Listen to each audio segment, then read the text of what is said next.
Hello friends, A to Z short hand में आप सभी का स्वागत है। तो फ्रेंड्स, आज की हमारी बेसिक क्लास थर्ड है, जिसमें मैं आपको कंप्लीट कॉन्सोनेंट स्ट्रोक के बारे में बताऊंगी। इससे मेरी पहली दो वीडियो में मैंने आपको स्ट्रेट स्ट्रोक और कर्व स्ट्रोक के बारे में डीपली से समझाया है।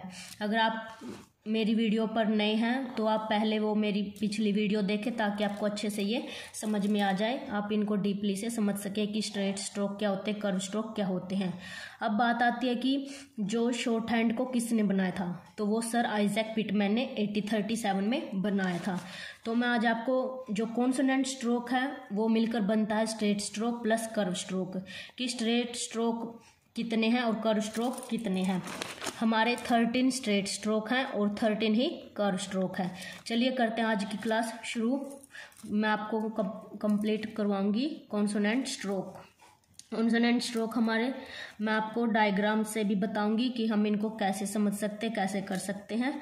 तो हमारा पहला जो कॉन्सोनेंट है वो आता है P, उसके बाद B, T, D, 6, J, K, G, F, V, Ith, D, S, G, Ish, G, L, M, N, Ing, R, रे, वे, ये, हे। ये हो गए हमारे टोटल कॉन्सोनेंट स्ट्रोक।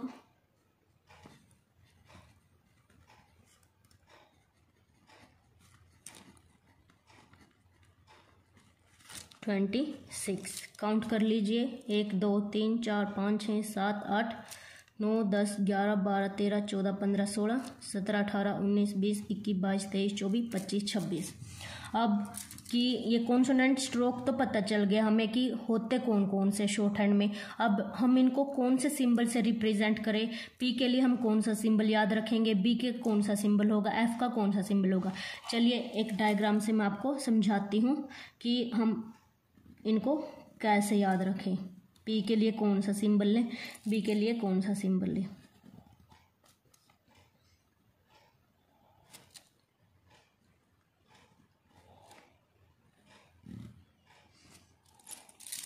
अब देखिए, जो ये है ये हमारा किसको रिप्रेजेंट करेगा, पी को, और इसका जो डार्क है वो करेगा बी को। तो हमारा पी का इस तरह से बनाएंगे और ये बनेगा हमारे 120 डिग्री के एंगल पर और डाउनवर्ड होगा, ऐसे डाउनवर्ड होगा और लाइट। इसी तरह से पी का भारी होता है बी। जो पिटमैन जी ने हर कॉन्सोनेंट को, एक को हल्का लिया, दूसरे को भारी, जैसे पी का भारी बी लिया है, टी का भारी डी लिया है। अब बी के लिए सिंबल तो वही रहेगा, पर हम इसको थोड़ा सा डार्क कर देंगे। अपने पेन या पेंसिल को थोड़ा ज़्यादा प्रेस करेंगे तो ये बी को रिप्रेजेंट करेगा। तो ये होगा डार्क और ये भी बनेगा 120 डिग्री के एंगल पर। इनको हम एंगल कॉन्सोनेंट स्ट्रोक भी बोलते हैं या स्ट्रेट स्ट्रोक्स भी बोल सकते हैं। अब आती है टी की बारी। देखिए ये टी हमारा बनता है 90 डिग्री के एंगल पर। तो 90 डिग्री का एंगल हम ऐसे बनाएंगे। हम इसको लेंगे लाइट, ये भी होता है डाउनवर्ड और ये बनता है लाइट। 90 डिग्री के एंगल पर बनेगा और डाउनवर्ड बनेगा। ये टी को रिप्रेजेंट करेगा। इसके नीचे देखो ऐसे डार्क में ये करेगा डी को। ये बनेगा तो 90 डिग्री के एंगल पर हम अपने पेन या पेंसिल को थोड़ा सा ऐसे डार्क या थोड़ा प्रेस कर देंगे जिससे ये डार्क बन जाए। ये भी डाउनवर्ड, ये बनेगा डार्क और 90 डिग्री के एंगल पर हो गया ये डी। अब आती है चे की बारी। चे हमारा बनता है 60 डिग्री के एंगल पर और लाइट में बनता है। हम इसको ऐसे बनाएंगे चे, ये भी हमारा बनेगा डाउनवर्ड, ऊपर से नीचे की तरफ, और लाइट। आपको याद रखना कि कौन सा लाइट कॉन्सोनेंट बनेगा, कौन सा डार्क कॉन्सोनेंट बनेगा। अब आती है जे की बारी। अब देखो अब ये डार्क में बनेगा इसी तरह से 60 डिग्री के एंगल पर डाउनवर्ड पर ये बनेगा डार्क। इसमें हम अपना थोड़ा पेंसिल को ज़्यादा प्रेस कर देंगे। अब बारी आती है के हमारा बनता है 180 डिग्री के एंगल पर, जिसको हम हॉरिजॉन्टल भी कहते हैं, और ये बनेगा हमारा लाइट में लेफ्ट से राइट की तरफ ये लाइट बनेगा और 180 डिग्री के एंगल पर बनेगा। अब आता है गे इसका हो जाएगा डार्क, ये भी लेफ्ट से राइट और डार्क में। तो ये तो हमारे स्ट्रेट स्ट्रोक्स। अब दूसरे डायग्राम से मैं आपको ये कर्व स्ट्रोक के बारे में बताऊंगी कि हम इनको कैसे बना सकते हैं। वैसे मैंने पिछली वीडियो में भी आपको डीपली समझाया है कि हम कर्व स्ट्रोक स्ट्रेट स्ट्रोक को कैसे बना सकते हैं, कैसे इनके सिंबल याद रख सकते हैं। आज की जो मैं ये कंप्लीट कॉन्सोनेंट स्ट्रोक आपको करवा रही हूँ शुरू से, जो बच्चा नया जुड़ा हुआ है उसको भी ये शुरू से समझ में आ जाए, अच्छे से समझ में आ जाए। अब देखिए एफ के लिए इनको डायरेक्शन दे दो।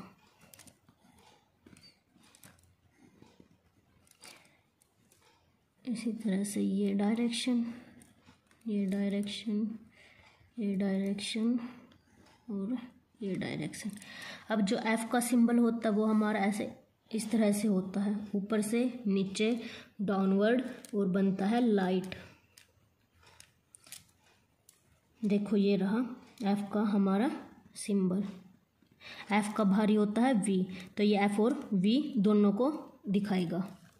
अब वी को हम ऐसे पेन को प्रेस करेंगे ज़्यादा, ये भी डाउनवर्ड, ये बनेगा डार्क। अब आती है इथ की बारी।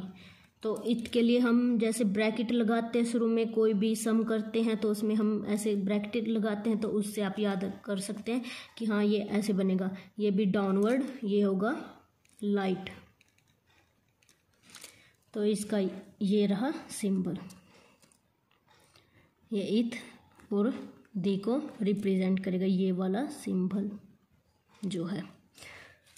अब ये दी है, ये डार्क में रिप्रेजेंट करेंगे हम इसको, ये डाउनवर्ड और डार्क। अब बारी आती है एस की। जो एस है हमारा क्लोज ब्रैकेट की तरह लिखा जाता है इस तरह से, ये भी बनेगा हमारा डाउनवर्ड और लाइट होगा। देखिए अब ये क्लोज ब्रैकेट की तरह बना हुआ है ना सिंबल, तो ये एस और हमारा जेड को रिप्रेजेंट करेगा। एस का भारी होता है जेड या जी बोल सकते हैं जिसको, ये भी डाउनवर्ड होगा और डार्क बनेगा। अब बारी आती है इश की। इससे जो हमारा ऐसे टेढ़ा बनाते हैं हम, डाउनवर्ड और लाइट बनता है। अब देखो इसके लिए कौन सा, ये वाला, ये बना हुआ है ना टेढ़ा, तो इसको इश और जी ये दोनों को रिप्रेजेंट करेगा। जी में ऐसे डार्क में सिंबल इसी तरह से बनेगा, डाउनवर्ड बनेगा और डार्क बनेगा। अब बारी आती है एल की। एल का जो हमारा सिंबल होता है इस तरह से होता है। एल है जो वो अपवर्ड कर्व स्ट्रोक है, अपवर्ड कर्व स्ट्रोक है और लाइट बनेगा। तो एल के लिए ये सिंबल यूज करेंगे हम इस तरह से, इस सर्कल से। अब बारी आती है एम की। एम हमारा इस तरह से रिप्रेजेंट होगा, इस तरह से। तो एम के लिए हम ये सिंबल लेंगे, ये करेगा एम को रिप्रेजेंट। अब बारी आती है एन की। एन इस तरह से लिखेंगे हम, लाइट में बनेगा और एन के लिए हम ये सिंबल लेंगे। एन का भारी होता है वो होता है एन जी। एन में हम लाइट हल्की पेंसिल से बनाएंगे और एन जी को हम प्रेस करके पेंसिल को तब बनाएंगे ये सिंबल। ये हो गया हमारा एन जी। अब बात आती है आर की। आर है जो वो हमारा दो तरह से बनता है, एक तो ऐसे अपवर्ड आर और एक बनता हमारा डाउनवर्ड आर। ये अपवर्ड नीचे से ऊपर की तरफ जाता है और एक ही आर डाउनवर्ड होता है, ऊपर से नीचे की तरफ आता है। अब कर्व स्ट्रोक का जो आर है वो ये वाला है, ये सिंबल को रिप्रेजेंट करेगा। ये हो गया हमारा आर। ये हमारे बन गए। ये जो हैं सर्कल बनाए हैं मैंने प्लस और मल्टीप्लाई वाले, ये हमारे कर्व स्ट्रोक हैं जो हैं 13। आप काउंट कर सकते हो 1 2 3 4 5 6 7 8 9 10 11 12 13। और इसी तरह से हमारे जो स्ट्रेट स्ट्रोक है वो भी 13 है। अब बारी आती है ये की, ये में हल्की सी हुक लग जाती है ऐसे और ये अपवर्ड बनता है। अब ये भी बनेगा तो लाइट, इसमें ये हुक है जो नीचे की तरफ हो जाएगी और ये भी बनेगा अपवर्ड। अब ये हे ये है तो एच या हम इनको हे बोल सकते हैं, लेकिन ये एक डाउनवर्ड होता है एक अपवर्ड होता है। एक तो हमारा लगभग 60 डिग्री के एंगल पर बनता है ऐसे डाउनवर्ड, और एक हमारा बनता है 30 डिग्री के एंगल पर ऐसे अपवर्ड। ये ऐसे डाउनवर्ड बनेगा, ये अपवर्ड बनेगा। तो ये थे कंप्लीट कॉन्सोनेंट स्ट्रोक, जिसमें स्ट्रेट स्ट्रोक, कर्व स्ट्रोक और हॉरिजॉन्टल स्ट्रोक आ गए। और एक बात और आप याद रखो, जो हमारे एम एन एन जी होते हैं वो नोजल कॉन्सोनेंट होते हैं कि जिनको हम नाक की सहायता से बोल सकते हैं। कई बार ये ऐसे क्वेश्चन पूछे जाते हैं कि नेजल कॉन्सोनेंट कौन से होते हैं, वो होते हैं एम एन और एन जी। और हमारा एल है और जो आर है वो रोलर कॉन्सोनेंट होते हैं कि हम जब भी अपनी जीभ इनको बोलने की कोशिश करते हैं तो हमारी जीभ है साथ साथ में घूमती है। 2 कॉन्सोनेंट हमारे रोलर कॉन्सोनेंट होते हैं, 3 कॉन्सोनेंट हमारे नेजल कॉन्सोनेंट होते हैं। अब मैं आपको बताऊंगी कि कंप्लीट कॉन्सोनेंट में अपवर्ड स्ट्रोक कितने होते हैं, डाउनवर्ड स्ट्रोक कितने होते हैं, हॉरिजॉन्टल स्ट्रोक कितने होते हैं। अब बात करते हैं अपवर्ड स्ट्रोक। अपवर्ड का मतलब है जो नीचे से ऊपर की तरफ जाते हैं। तो आप देखिए कौन कौन से अपवर्ड, रे, वे, ये, हे और एक हमारा कर्व स्ट्रोक आ जाता है एल। तो ये टोटल कितने हो गए, 5 हमारे अपवर्ड स्ट्रोक हैं। अब बारी आते हैं हॉरिजॉन्टल।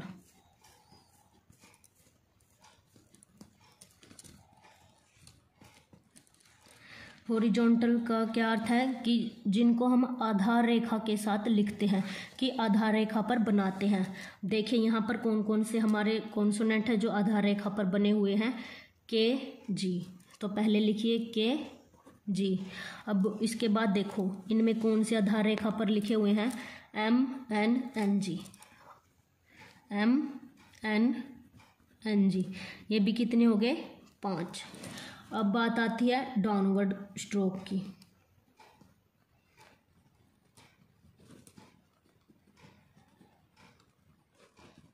डाउनवर्ड का क्या अर्थ है, जो ऊपर से नीचे की तरफ आते हैं, वो कौन कौन से हैं।